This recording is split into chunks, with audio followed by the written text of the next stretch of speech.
নমস্কাৰ ষ্টাডি পিপি অসমলৈ স্বাগতম জনাইছোঁ। আজি আমি আসাম পলিটি অতিকৈ গুৰুত্বপূৰ্ণ কেইটামান কুৱেশ্যন লৈ আহিছোঁ। আহক দেৰি নকৰোঁ কুৱেশ্যনসমূহ আলোচনা কৰোঁ। আজি ফাৰ্ষ্ট কুৱেশ্যনটো হ'ল under which act Assam was granted a legislative council. Option a government of India act 1990, government of India act 1909, Indian Council Act 1892, Indian Independence Act 1947. ইয়াৰ শুদ্ধ উত্তৰটো হ'ব government of India act 1909. Next কুৱেশ্যনটো হ'ল which of the following acts made the legislature of Assam bicameral. ইয়াৰ option a government of India act 1919, government of India act 1909, Indian Council Act 1892, Government of India Act 1935. ইয়াৰ শুদ্ধ উত্তৰটো হ'ব Government of India Act 1995. Government of India Act 1935 খন বহুত important এখন act হয়। এই এক্টখনৰ পাছতে অসমত ইলেকশ্যন হৈছিল আৰু অসমত পোনপ্ৰথমবাৰৰ বাবে চৰকাৰ গঠন কৰা হৈছিল। সেয়েহে এই এক্টখন আপোনালোকে মনত ৰাখিব। আৰু এই এক্টখনৰ মতে অসমত বাইকেমেৰেল লেজিছলেচাৰ গঠন কৰা হৈছিল, এইটো মনত ৰাখিব। ঠিক আছে, নেক্সট কুৱেশ্যন ইন হুইচ ইয়াৰ Assam legislative council was abolish. কোন বছৰত আসাম লেজিছলেটিভ কাউন্সিলখন এবলিছ কৰা হৈছিল? মানে অসমত 1935ৰ ভিতৰত দুখনকৈ বাইকেমেৰেল হৈছিল ন। এখন আছিল লেজিছলেটিভ কাউন্সিল, এখন আছিল আসাম লেজিছলেটিভ। এতিয়া এই যিখন লেজিছলেটিভ কাউন্সিল আছিল, এই কাউন্সিলখন কি কৰা হৈছিল? এবলিছ কৰি দিয়া হৈছিল। এই চনটো কোনটো চন সুধিছে? এই চনটো হ'ল 1947। ঠিক আছে, ইয়াৰ পাছৰ কুৱেশ্যনটো হ'ল what is the current strength of the Assam legislative assembly. এই যিটো আছিলে দুখন আছিলে ন, এখন আছিলে আসাম লেজিছলেটিভ কাউন্সিল, এখন আছিলে আসাম লেজিছলেটিভ এছেম্বলি। এইটো মনত ৰাখিব। মানে স্বাধীনতাৰ আগত অসমত বাইকেমেৰেল আছে বস্তুটো। বাইকেমেৰেল আমি যিসমূহ আমাৰ ভিডিঅ'ছ আছে ডিটেইলছকৈ বুজোৱা হৈছে, তাত এইটো কনচেপ্ট বুজোৱা হৈছে। যদি আপোনালোকে নাজানে তাত চাই ল'ব পাৰিব। ইয়াত আসাম লেজিছলেটিভ কাউন্সিল আৰু আসাম লেজিছলেটিভ এছেম্বলি দুটা আছিল। আৰু আসাম লেজিছলেটিভ কাউন্সিলখন 1947ত এবলিছ কৰি দিয়া হৈছিল, যেতিয়া ভাৰতে স্বাধীনতা লাভ কৰিছিলে। ইয়াৰ পাছৰ কুৱেশ্যনটো আছিলে what is the current strength of Assam legislative assembly. Assam legislative এছেম্বলিৰ ষ্ট্ৰেংথটো কিমান সুধিছে, মানে ইয়াত কিমানটা চিট আছে এইটো সুধিছে। ইয়াৰ অপশ্যন এত আছে 108, option B 105, option C 114, option D 126। ইয়াৰ শুদ্ধ উত্তৰটো হ'ল 126। Next question how many Lok Sabha constituency are there in Assam. অসমত কেইখন লোকসভা কনষ্টিটুৱেঞ্চি আছে সুধিছে। অপশ্যন এ আছে 7খন, অপশ্যন বি 14খন, অপশ্যন চি 21, অপশ্যন ডি এইটো 21 হৈ থাকিলে 12 হৈছিলে। নেক্সট কুৱেশ্যনটো হ'ল ইয়াৰ শুদ্ধ উত্তৰটো হ'ব 14, 14খন আছে। এইটো সকলোৱে জানে, চিম্পল কুৱেশ্যন। যদি নাজানে এইটো মনত ৰাখি থ'ব। 14খন লোকসভা চিট আছে অসমত। ঠিক আছে, নেক্সট হ'ল how many seats are allowed to Assam in Rajya Sabha. অসমৰ পৰা ৰাজ্যসভালৈ কেইটা চিট এলাউ কৰা হয়? এইটো গুৰুত্বপূৰ্ণ প্ৰশ্ন, বহুতে ইয়াত ভুল কৰে। ইয়াৰ অপশ্যনসমূহ আছে 7টা, 14টা, 21টা আৰু 12টা। ইয়াৰ শুদ্ধ উত্তৰটো হ'ব 7টা। ঠিক আছে, এইটো মনত ৰাখিব। When was the Assam high court rename as Guwahati high court. ঠিক আছে, অসম যিটো আমাৰ উচ্চ ন্যায়ালয় আছে, উচ্চ ন্যায়ালয়ৰ নামটো কোন চনত গুৱাহাটী উচ্চ ন্যায়ালয় কৰা হৈছিল? ইয়াৰ আগতে ইয়াৰ নাম আসাম হাইকোৰ্ট আছিলে, অৰ্থাৎ অসম উচ্চ ন্যায়ালয় বুলি আছিলে।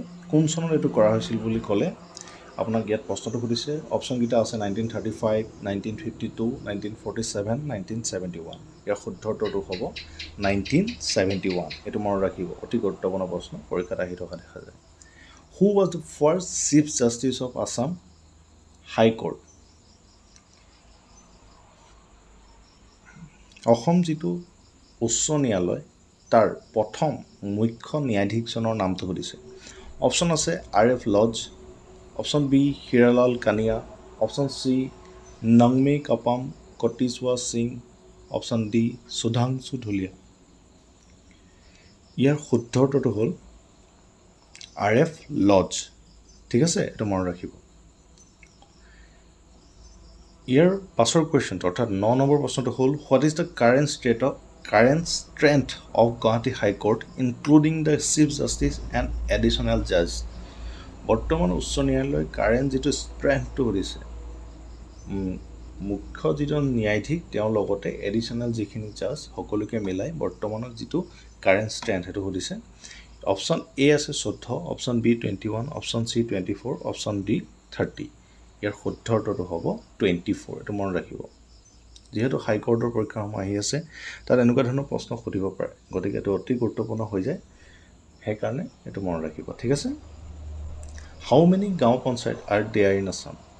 অসমত বৰ্তমান কিমানখন গাঁও পঞ্চায়ত আছে অলপতে পঞ্চায়তৰ ইলেকশ্যন হৈ গৈছে গতিকে এটো অতি গুৰুত্বপূৰ্ণ প্ৰশ্ন এই সময়ত গতিকে এটো আমি জনাটো উচিত আপোনালোকে জানে নে কমেন্ট বক্সত জনাবচোন ইয়াৰ অপচনসমূহ আছে 1540 1682 1890 2202 ইয়াৰ শুদ্ধ উত্তৰটো বাৰু কি হ'ব শুদ্ধ উত্তৰটো হ'ব 2202 অৰ্থাৎ 2202 খন গাঁও পঞ্চায়ত আছে ঠিক আছে নেক্সট কোৱেশ্চনটো হ'ল what is the quorum of the Gaon Sabha যেটো কোৰাম হে কোৰামটো কথা সুধিছে ইয়াৰ অপচন এ আছে 1/20th বি 1/10th সি 1/3rd ডি 1/4th ইয়াৰ শুদ্ধ উত্তৰটো হ'ব 1/10th কোৰাম মানে এখন গাঁও অনুষ্ঠিত হ'বলৈ গাঁও সভাখনত যিমান মেম্বাৰ থাকে তাৰ কিমানজন উপস্থিত থাকিব লাগিব মেম্বাৰ সেই কথাটো আসলে ইয়াত সুধিছে ইয়াৰ তাৰ উত্তৰটো হ'ব 1/10 যদি 100 জন আছে 10 জন উপস্থিত থাকিলে গাঁও সভাখন অনুষ্ঠিত হ'ব ঠিক আছে নেক্সট কোৱেশ্চনটো হ'ল how many legislative assembly constituency in Assam are reserve for SCs মানে শিডিউল কাষ্টৰ কাৰণে অসমৰ যি লেজিসলেটিভ এসেম্বলি আছে তাৰ এসেম্বলি যিমান কনস্টিটুৱেন্সি আছে কিমানখন কনস্টিটুৱেন্সি শিডিউল কাষ্টৰ কাৰণে ৰিজাৰ্ভ আছে বুলি কৈছে এটা আপোনালোকে জানে নে option A 16 option B 14 option C 10 option D 8 এর শুদ্ধ উত্তৰটো হ'ব অপচন ডি 8 এটা মনত ৰাখিব অতি গুৰুত্বপূৰ্ণ পৰীক্ষাত আহি থকা দেখা যায় নেক্সট প্ৰশ্নটো হ'ল how many legislative assembly constituency in Assam are reserve for STs মানে শিডিউল ট্ৰাইবৰ কাৰণে অসম বিধানসভাত কেইখন কনস্টিটুৱেন্সি ৰিজাৰ্ভ আছে বুলি কৈছে ইয়াৰ অপচন এ আছে 16 বি আছে 14 সি আছে 12 ডি আছে 10 ইয়াৰ শুদ্ধ উত্তৰটো হ'ব অপচন এ 16 এটো মনত ৰাখিব 16 এখন শিডিউল ট্ৰাইবছৰ কাৰণে ৰিজাৰ্ভ আছে ইয়াৰ পাছৰ কোৱেশ্চনটো হ'ল under which of the following rules the executive business of the government of Assam is carried out ইয়াৰ অপচন এ আছে Assam rule of executive business 1968 Option B, Assam Rule of Executive Business 1951. Option C, Assam Board of Revenue Rule 1963. Option D is none of the above. Here, শুদ্ধ উত্তৰটো হ'ব Assam Rules of Executive Business 1968. ঠিক আছে এটা মনত ৰাখিব Question number 15. The Assam Public Health Act was published in which of the following year? কোন সনত অসম পাব্লিক হেলথ এক্টখন পাবলিশ কৰা হৈছিল অপচন এ আছে 2010 option B 2011 option C 2016 option D 2019 ইয়াৰ শুদ্ধ উত্তৰটো হ'ব অপচন এ 2010 এবোৰ স্ট্যাটিকৰ কোৱেশ্চন হয় এবোৰ মনত ৰাখিব লিখি ল'ব বহি তাৰপৰ ৰিভাইজ কৰিব আৰু মনত ৰাখিব লাগিব পৰীক্ষা দেব দেখা যায় ঠিক আছে Next question to hold who among the following was the first prime minister of Assam province? মই কৈছিলো 1935 যিখন এক পাছ হোৱাৰ পিছত অসমত ইলেকশ্যন হৈছিল আৰু গভৰ্ণমেণ্ট গঠিত হৈছিল তাৰ প্ৰথম অসমৰ প্ৰধানমন্ত্ৰী বুলি কোৱা হৈছিল প্ৰভিন্সবোৰৰ গতিকে এই প্ৰধানমন্ত্ৰীজনৰ নাম কি আছিল বুলি সুধিছে এটো জানে নে আপোনালোকে ইয়াৰ অপচন এ হ'ল sir Syed Mohammad Saadullah Option B, Gopinath Bordoloi. Option C, Toram Phukon. Option D, none of above. Here, শুদ্ধ উত্তৰটো হ'ল Sir Syed Mohammad Sadullah. এটো মনত ৰাখিব পৰীক্ষাত অহা দেখা যায় অতি ইম্পৰ্টেন্ট নেক্সট কোৱেশ্চনটো হ'ল the NRC pilot project was launched in 2010 in which of the following revenue cycles Option A আছে Dispur revenue cycle option B আছে Chaygaon and Barpeta revenue circle, option C Boko and Chaygaon revenue circle, option D Nagaon revenue circle. ইয়াত যিটো NRC pilot project launch কৰা হৈছিল সেই launch কোনটো revenue চাৰ্কলত first launch কৰিছিল বুলি সুধিছে। ঠিক আছে, ইয়াৰ প্ৰশ্নটোৰ শুদ্ধ উত্তৰটো হ'ব option B Chaygaon and Barpeta revenue circle. ঠিক আছে, 18 number question, then Assam Civil Service Class 1 rule was published in which year of following years? কোন বছৰ আসাম চিভিল সাৰ্ভিসৰ ৰুলসমূহ পাব্লিছ কৰা বুলি সুধিছে। ইয়াৰ শুদ্ধ উত্তৰটো হ'ব 1960 চন। ঠিক আছে, এটা মনত ৰাখিব। Next question, the Assam land and revenue service rule was published in which of the following years? Assam land আৰু ৰেভিনিউ সাৰ্ভিসৰ যিসমূহ ৰুলসমূহ কোন চনত পাব্লিছ কৰা বুলি সুধিছে। ইয়াত অপশ্যন আছে 2005, 2015, 2016, 2018। ইয়াৰ শুদ্ধ উত্তৰটো হ'ব 2015। ঠিক আছে, এইটো মনত ৰাখিব। নেক্সট কুৱেশ্যনটো হ'ল the Assam public service commission was constitute under the which of the following article of the constitution of India?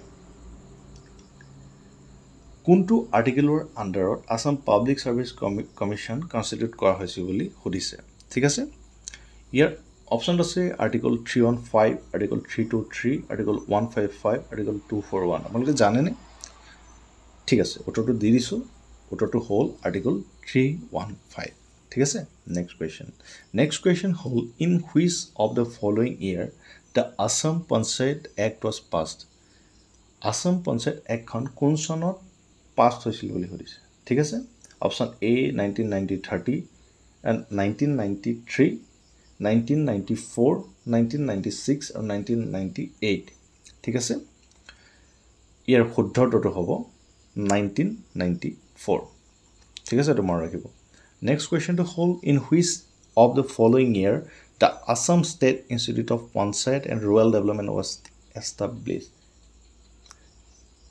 SIPRD বুলি আমি যাক কওঁ, Assam state institute of panchayat and rural development কোন চনত এষ্টাব্লিছড হৈছে বুলি আমাক সুধিছে। ঠিক আছে, ইয়াৰ অপশ্যন আছে 1996, 1999, 2014, 1998। ইয়াৰ শুদ্ধ উত্তৰটো কি আপোনালোকে দিব পাৰিবনে? ইয়াৰ শুদ্ধ উত্তৰটো হ'ল 1998, অৰ্থাৎ 1998 চনত Assam state institute of panchayat and rural development establish কৰা হৈছিল। ঠিক আছে, আজিলৈ ইমানেই কুৱেশ্যন আছিলে। আমি আগতে এটা ভিডিঅ' দি গৈছোঁ, ইয়াৰ এটা ছিৰিজ আগবঢ়াম। গতিকে আপোনালোকে চেনেলটো ছাবস্ক্ৰাইব কৰি ল'ব যাতে সময়মতে আমাৰ ভিডিঅ' আপোনালোকে পাই থাকে। আমাৰ ইয়াৰ আগতেও বহুতখিনি ভিডিঅ' দিয়া আছে, ডিটেইলছ এনালাইচিছত বহুতখিনি ভিডিঅ' দিয়া আছে। অসম হিষ্ট্ৰী, অসম জিঅ'গ্ৰাফিৰ পৰা ধৰি ভাৰতৰ আধুনিক ইতিহাসলৈকে বহুতখিনি ভিডিঅ' আমি আগবঢ়াইছোঁ। সাধাৰণ বিজ্ঞানৰ ভিডিঅ', ষ্টেটিক জিকেৰ ভিডিঅ'। আপোনালোকে আমাৰ আগৰ ভিডিঅ'সমূহ চাব পাৰে। আমাৰ যিটো ইয়াত কমেণ্ট বক্স আছে তাত আমি ডেছক্ৰিপশ্যন আছে, তাত আমি ভিডিঅ'ৰ এটা আগবঢ়াই থোৱা আছে, লিংকসমূহ আগবঢ়াই থোৱা আছে। আপোনালোকে তাত গৈ ভিডিঅ'সমূহ চাব পাৰিব। আৰু লগতে আমাৰ চেনেলটো প্লিজ ছাবস্ক্ৰাইব কৰি ল'ব। লগতে আমাৰ টেলিগ্ৰামৰ লিংক দিয়া আছে, টেলিগ্ৰামত আপোনালোকে জইন কৰিব পাৰে। তাত আপোনালোকে দৈনিক যিসমূহ কাৰেণ্ট এফেয়াৰ্ছ তাৰ ডিটেইলছ এনালাইচিছ আমি দি থাকোঁ, সেই এনালাইচিছসমূহ আপোনালোকে চাব পাৰিব। পৰীক্ষাত তাৰ পৰা প্ৰশ্ন অহাটো প্ৰায় নিশ্চিত হৈ থাকে। গতিকে আপোনালোকে ভালদৰে পঢ়ি থাকক আৰু আমাৰ লগত সংযোগ হৈ থাকক। আজিলৈ ভিডিঅ'টো ইমানেই আছিলে।